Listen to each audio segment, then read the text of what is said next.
Okay, so my little boomerang drill, you start in the front float and then simultaneously hinge both arms from the elbow. Keep the elbows going forward so the elbows don't come back past the head. They stay forward of the head. And then the hands kind of angle in, and they're underneath the face. Okay, so from under the water, same idea. Keeping the nose pointing down, just a gentle flutter kick, and then hinging from the elbows. So getting the forearms vertical to the bottom of the pool. And then practice one arm, keeping one arm forward. And just soft pressure. And just doing a few repetitions on one side and then the other side.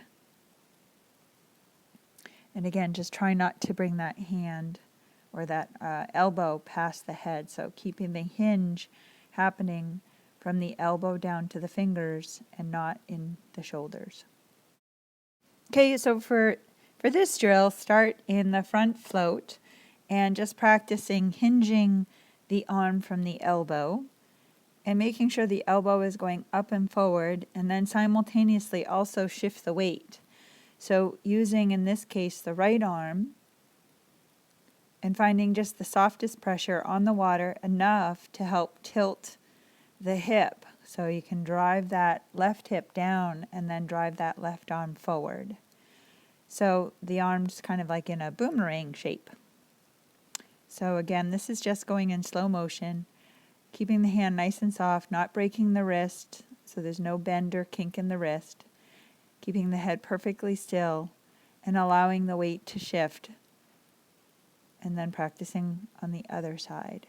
And again, make sure the elbow is kind of going up and forward. Try not to pull the arm back past the head.